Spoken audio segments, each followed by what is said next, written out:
Hai Arka Daslar, sekarang Teteh sudah didampingi oleh salah satu wanita cantik yang merupakan staf dari agensi yang sangat terkenal di Turki. Beliau akan memberikan penjelasan tentang beberapa pertanyaan yang disampaikan kepada channelnya Teteh Sari Turki. Jadi semoga informasi ini akan menjawab semua pertanyaan kalian yang memang berada di Turki maupun yang akan datang ke Turki. Jadi tonton terus informasi yang akan disampaikan oleh Mbak Mega ini sehingga tidak terjadi kesalahpahaman. Jadi Mbak Mega ini adalah salah satu staf dari Maxtuk perwakilan Indonesia.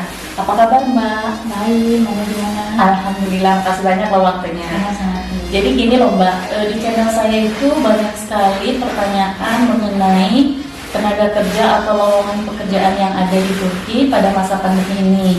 Jadi kita mohon informasinya yang real dan yang memang informasi terbaru sekarang. Iya. Makasih loh ya waktunya. Jadi jangan lupa ikutin terus sampai selesai video ini sehingga tidak terjadi kesalahpahaman. Jangan lupa subscribe, like, komen, juga bantu share tentang informasi ini. Ikutin terus obrolan cantiknya ya.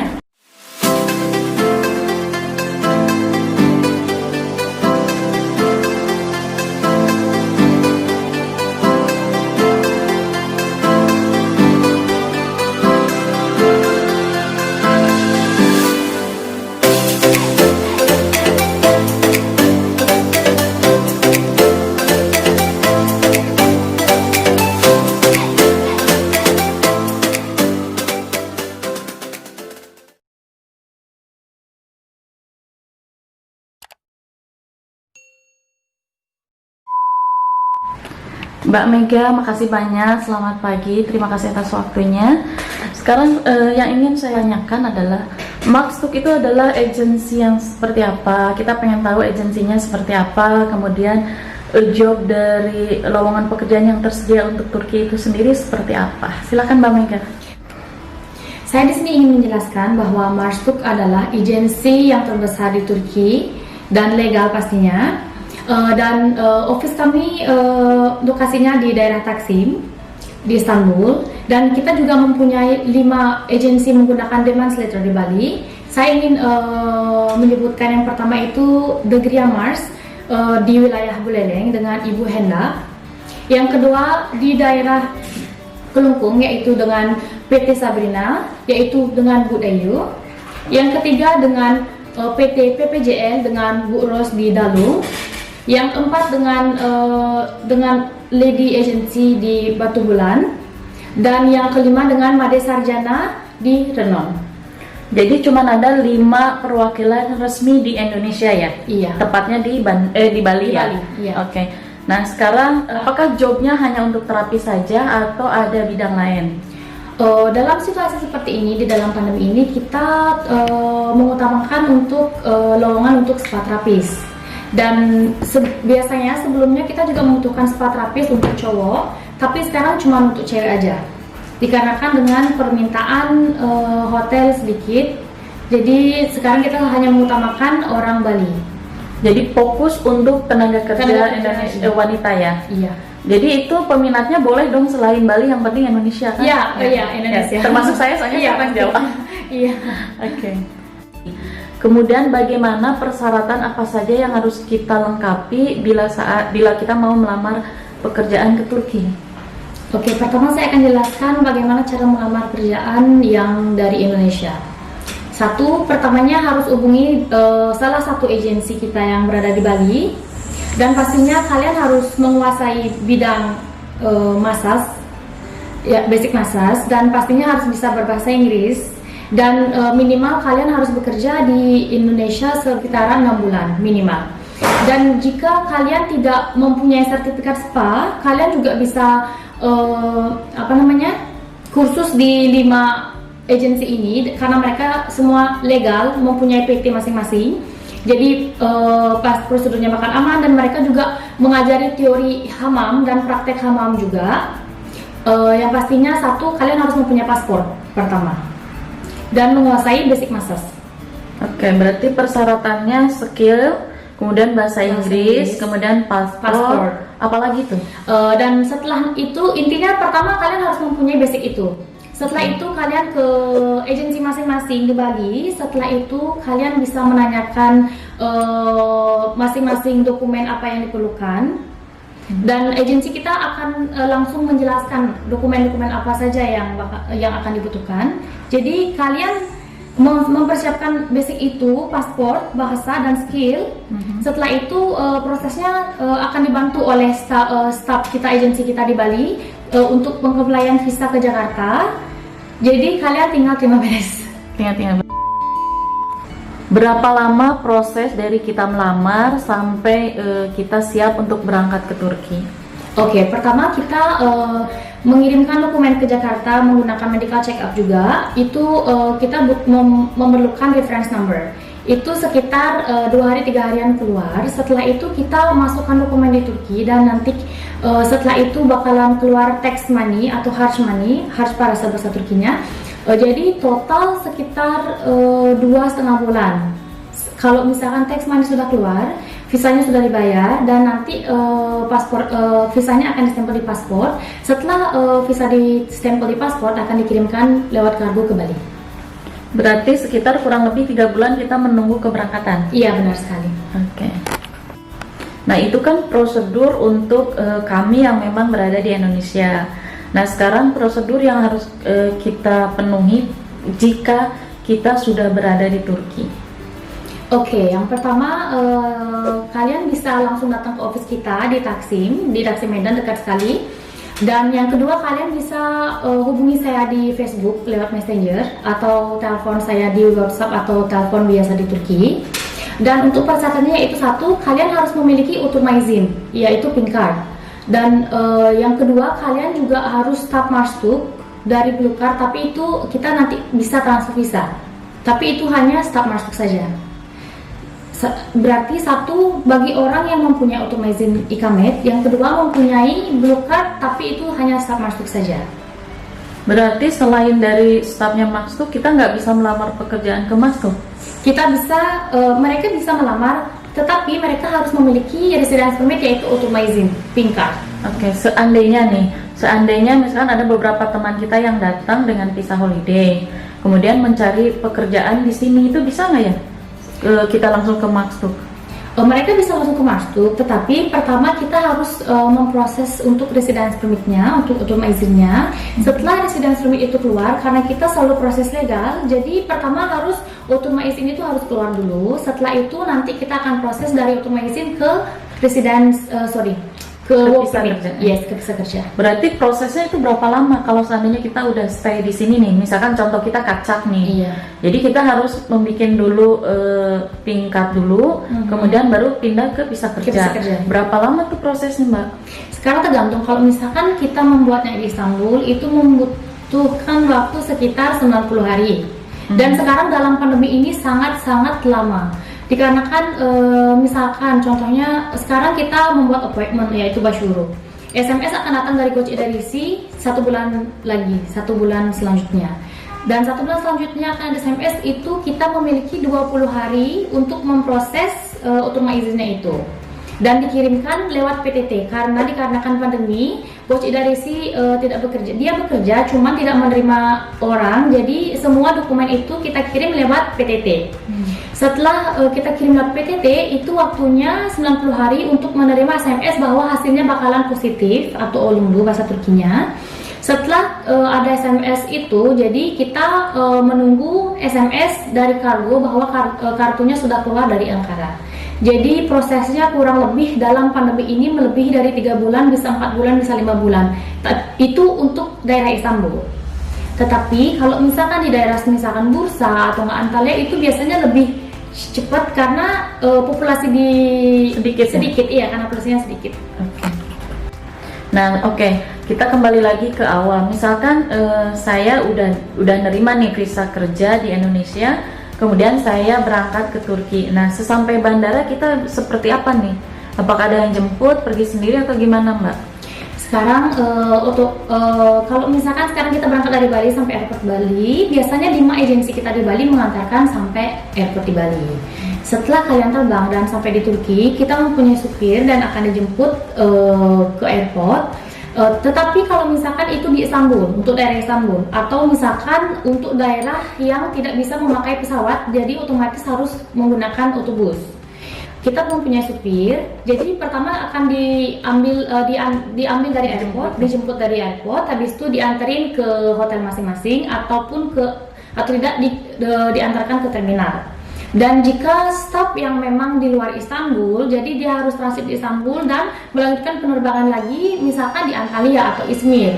Mereka bisa melanjutkan penerbangan ke Izmir atau ke Antalya lagi, dan sesampai di airport di sana akan dijemput oleh pihak hotel masing-masing.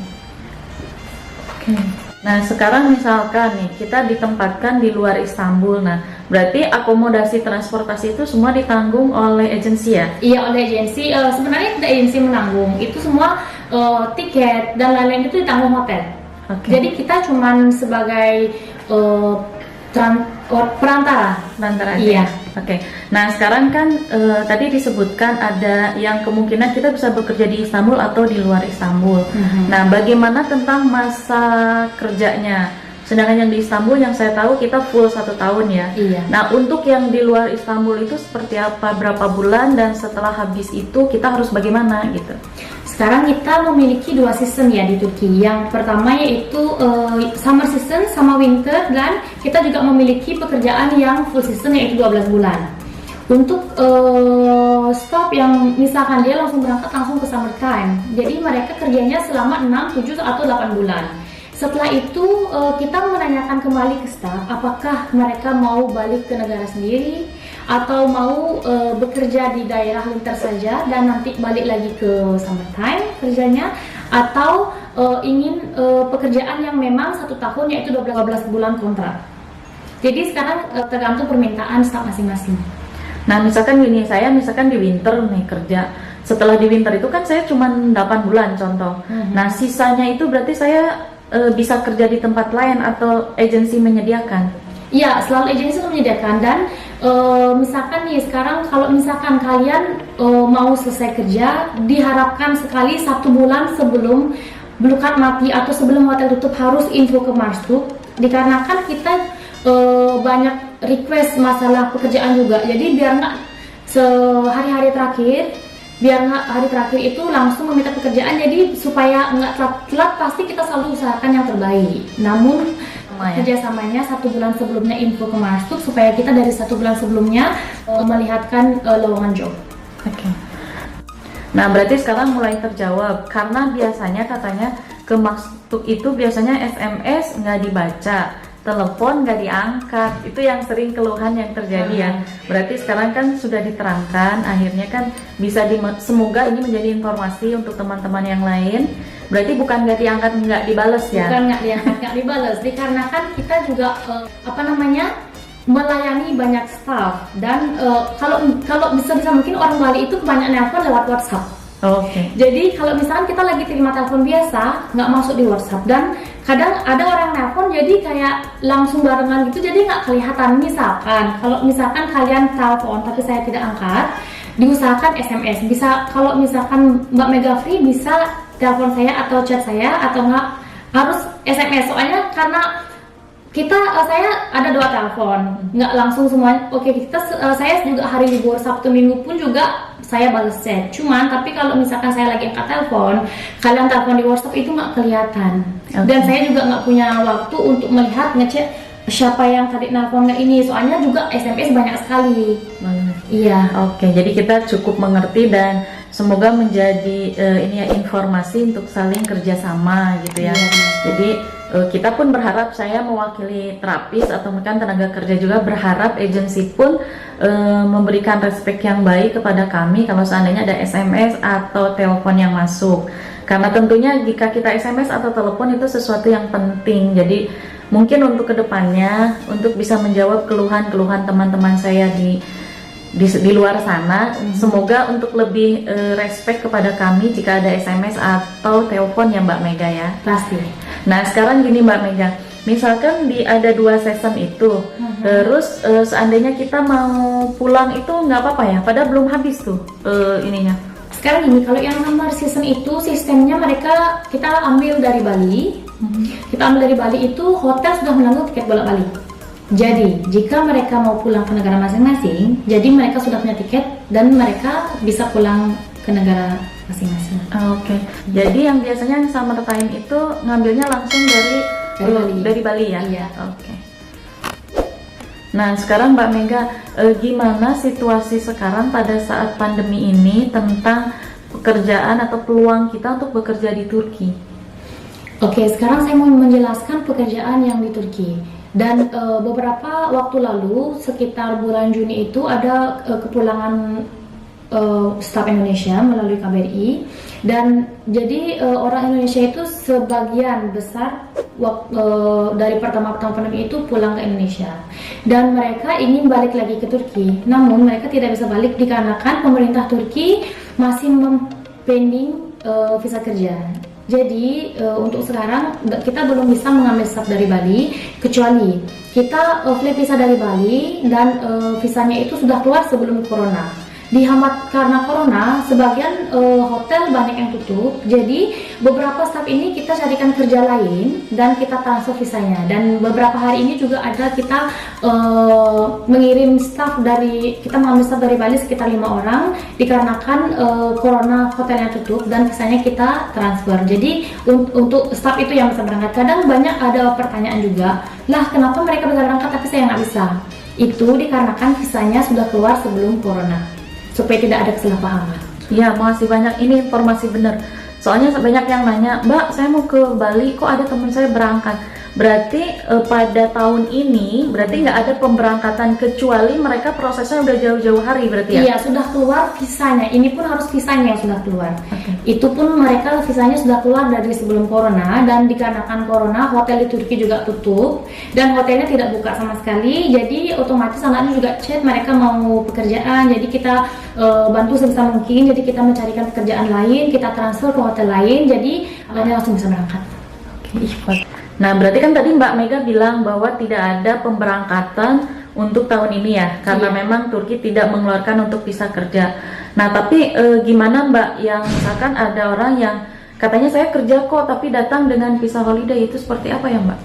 Benar nggak itu? Kalau tahun ini misalkan kebanyakan orang sih, tapi bukan agensi masuk sama sekali tidak memberangkatkan untuk visa holiday. Kita hanya memberangkatkan untuk visa kerja saja. Nah, namun beberapa agensi juga memberangkatkan dengan visa holiday. Nah, kalau mereka berangkat memakai visa holiday, mereka sampai Turki mereka harus membawa elektronik visa. Jadi setelah mereka membuat elektronik visa itu, mereka punya waktu 30 hari untuk membuat appointment terima izin, yaitu residence permit. Jadi mereka proses residence permit itu sekitar 3 bulan. Jadi sebenarnya kalau misalkan kita menggunakan visa holiday itu, menunggunya, kalau misalnya kita pakai visa kerja, menunggu di Bali selama 3 bulan. Tetapi jika menggunakan visa holiday, mereka berangkat langsung cepat bisa berangkat ke Turki, namun prosesnya di Turki selama 3 bulanan lebih. Tetap sama menunggu juga, iya. Oke. Jadi sama-sama aja sebetulnya prosesnya, cuman hanya tinggal yang menunggu lama di Indonesia dengan tenang atau ke Turki. Berarti selama 3 bulan kita harus nyari kerjaan dong yang di Turki. Belum biaya hidup lebih tinggi. Belum biaya hidup, dan kita juga lowongan yang di Marstuk, semua hotel itu pengen staf yang sudah memiliki izin yang legal dan supaya kita langsung bisa proses ke visa kerja. Jadi Marstuk mungkin bisa mencarikan pekerjaan, cuman tidak untuk langsung stay selama 1 tahun atau berapa. Mungkin untuk sementara misalkan kayak freelance masih bisa dicarikan, cuman kebanyakan hotel kita membutuhkan staf yang memang sudah memiliki visa kerja berangkat dari Bali, ataupun yang dari Turki harus memiliki izin dulu supaya kita bisa proses ke visa kerja. Jadi harus resmi berarti. Iya. Ya. Oke. Misalkan saya sering lihat nih, Mbak sering memposting kita butuh nih dengan gaji sekian gitu. Jadi yang ingin saya tanyakan, gimana masalah salary itu seperti apa, minimal atau ada aturannya? Dulu kan dolar, apa masih dolar atau sudah berbeda lagi? Kemudian Mbak juga memposting beberapa lowongan pekerjaan.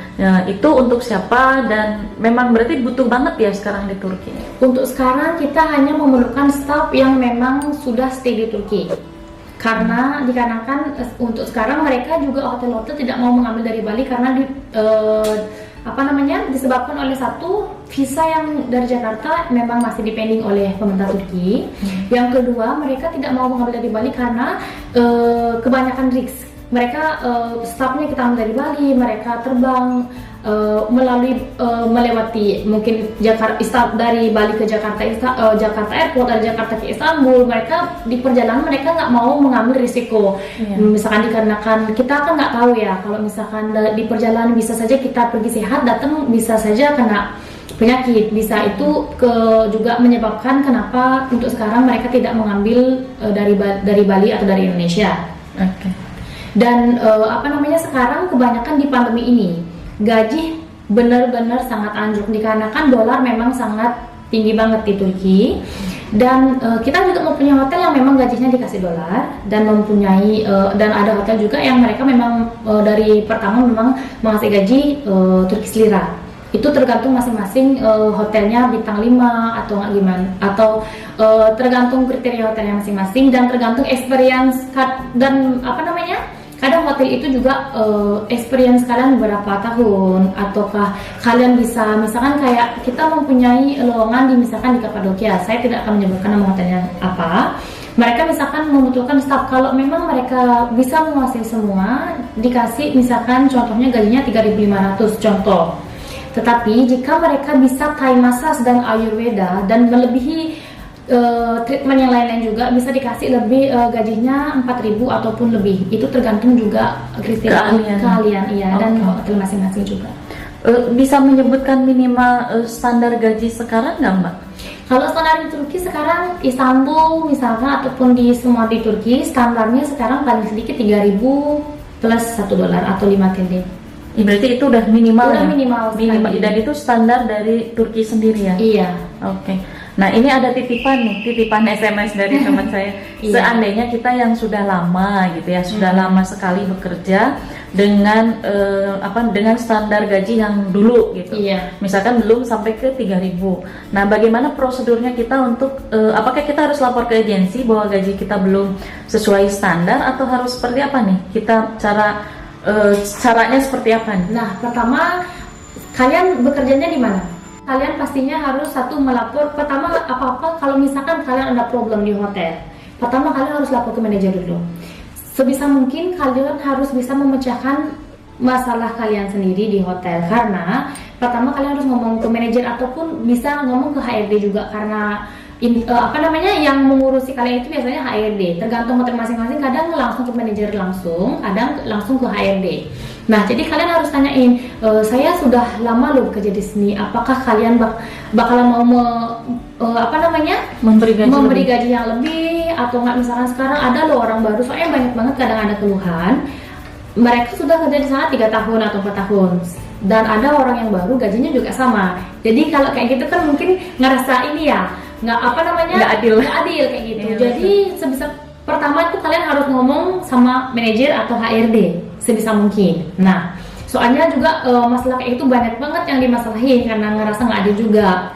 Jadi sebenarnya kalian kesini ke Turki, kalian juga harus bisa mandiri, harus bisa ngomong pinter, harus bisa, maksudnya kayak gimana ya? Kadang orang Turki itu mereka kayak ya udah kamu kerja kayak gini aja, kamu kerja 10 jam, kamu kerja 12 jam, kamu kerja lebih dari 12 jam. Kalian jangan nurut langsung gitu. Soalnya kalau kalian nurut, ada yang nurut satu, semua mau nggak mau harus nurut, dan jadi yang bakalan masalah itu kalian. Jadi kalian sebenarnya harus bisa ngomong sepintar mungkin, mencari celah orang Turki juga karena orang Turki emang harus kita gimana ya, treatmentnya tuh harus ngomongnya tuh pelan-pelan, harus ngomong dari bawah banget kayak gitu, harus bisa ngambil hati juga gitu. Dan misalkan nih kalian ada problem, misalkan kalian itu pertama harus ngomong ke manajer juga, ke HRD. Misalkan kalau memang tidak ada jalan keluar, kalian langsung telepon ke saya akan follow up ke atasan di office, dan atasan di office akan langsung menelpon ke hotel. Jadi mencarikan solusi gitu ya? Iya. Oh, jadi sebetulnya standar bekerja untuk yang full session itu berapa ya? Berapa jam sebetulnya? Sebenarnya kalau misalkan hotel-hotel kebanyakan, kalau dulu ya kebanyakan orang kerja 8 jam, 9 jam. Namun dikarenakan summer season hotel itu mereka kerja 12 jam, kadang lebih. Dan sekarang misalkan hotel-hotel juga mereka pada pinter sih, enggak ya? Kalau dibilang licik juga enggak juga, gimana ya? Mereka mengambil staff itu mahal dan mereka membayar si Gorta asuransi itu juga mahal. Jadi aku mau bayar mereka mahal. Jadi ya udah mereka kerja aja. Namun prosedur yang sebenarnya kerja normal itu 8 sampai 9 jam, paling lama 10 jam. Harusnya. Menarik sekali nih. Berarti masalah lamanya bekerja, berarti kita bisa combine juga kan ya, karena sesuai dengan perjanjian awal begitu kan? Iya. Jadi itu benar diperbolehkan kan? Berarti agensi mendukung kita kan gitu iya. ya? Nah, karena ada beberapa kejadian juga yang seperti itu, jadi kita selalu bingung kita harus lapor kemana gitu. Berarti agensi sendiri bisa melindungi kita kalau gitu ya? Oke. Nah, untuk sekarang bagaimana kiat-kiatnya di masa pandemi ini? Sarannya seperti apa dari Mbak Mega untuk kami yang memang ingin datang ke sini, ke Turki, seperti apa gitu? Kalau saran saya, mending kita nunggu sampai awal tahun 2021, karena kita juga masih ada waktu lagi 2 bulan. Semoga juga corona ini juga cepat berlalu supaya visa yang dari luar dari Turki semoga dikeluarkan oleh pemerintah. Karena sekarang juga kebanyakan orang yang tidak bisa berangkat mereka menggunakan visa holiday. Itu pun juga tergantung laki-lakian orang juga. Tergantung kadang orang mereka bisa lolos kadang enggak. Tapi itu tidak menjamin sama sekali karena kita juga tidak menyarankan anak-anak berangkat menggunakan visa holiday. Karena sampai di Turki mereka belum ada pekerjaan, belum ada bekal juga. Jadi sebisa mungkin kalian itu harus berangkat menggunakan visa kerja. Jadi kalian menunggu mungkin agak lama di Bali atau di Indonesia, namun kalian bakalan tenang berangkat, semua clear, pekerjaan sudah ada, tiket sudah ditanggung oleh hotel. Semua udah aman, tinggal beres, tinggal berangkat saja. Jadi tidak memikirkan, saya harus membuat utama izin dulu, saya harus mau mencari pekerjaan, bekalnya udah habis atau nggak kayak gimana. Soalnya banyak banget orang yang menggunakan visa holiday ujung-ujungnya jadi terlontar-lantir. Jadi tidak, ujung-ujungnya juga bakalan jadi kaca. Jadi saya tidak menyarankan sama sekali untuk menggunakan visa holiday. Dan saya di sini juga ingin menjelaskan, banyak banget orang yang menanyakan bahwa sekarang katanya ada pemutihan utama izin ya. Pemutihan utama izin itu bukan pemutihan full. Ini diterapkan bagi orang yang setelah tahun 2020 kaca di Turki dikarenakan misalkan hotelnya tutup atau misalkan mereka punya tiket penerbangan namun penerbangannya tutup. Jadi mereka mau nggak mau harus stay di Turki. Nah, dan bagi orang yang seperti itu bisa membuat utama izin tanpa membuat garis cikish. Jadi kita bisa menerima pembuatan utama izin juga di office, dan itu untuk orang yang kacak setelah tahun 2020 saja. Nah, sekarang sarannya Mbak Mega untuk kami yang memang berada di Turki gitu, seperti apa Mbak? Satu, kita dalam pandemi kayak gini sedikit banget ada lowongan, jadi sebisa mungkin kalian harus bisa bersyukur banget mau dalam keadaan, karena kebanyakan hotel juga kadang dikerjakan cuman berapa jam atau nggak, misalkan kalian diam di rumah tapi standby, harus nanti kalau ada tamu kalian harus langsung ke hotel. Kadang anak-anak banyak ngeluh kayak gitu, cuman kalian harus bersyukur banget. Yang penting dalam pandemi kayak ini kalian bisa kerja, karena banyak banget teman di sana yang tidak memiliki pekerjaan, ingin bekerja namun tidak memiliki utama izin atau tidak memiliki visa kerja. Dan sebisa mungkin, nah contohnya misalkan kita dalam situasi pandemi seperti ini, mereka yang memiliki memiliki dukat, mereka selama 4 bulan, 5 bulan tidak bekerja, namun mereka ditanggung gaji oleh pemerintah. Jadi inilah pentingnya kalau misalkan kita kerja menggunakan work permit. Jadi semua dalam keadaan apa, kalian mau sakit, mau ke rumah sakit, misalkan hotel tutup juga, kalian tetap bisa dapat gaji dari pemerintah. Jadi kita memang benar dilindungi ya Mbak? Iya, benar-benar dilindungi. Nah, untuk orang yang di Turki ataupun di Bali juga yang ingin menanyakan lebih sedetailnya, untuk menanyakan masalah job, masalah visa dan lain-lain, kalian bisa hubungi nomor di bawah ini. Kalian juga bisa add saya di Marstuk Insan Kaynakları, dan bisa juga telepon di WhatsApp atau chat di WhatsApp juga atau di Messenger juga. Dan pastinya jangan lupa like, subscribe, and share this vlog Teteh Sari Turki. Sukses selalu Teteh. Makasih ya.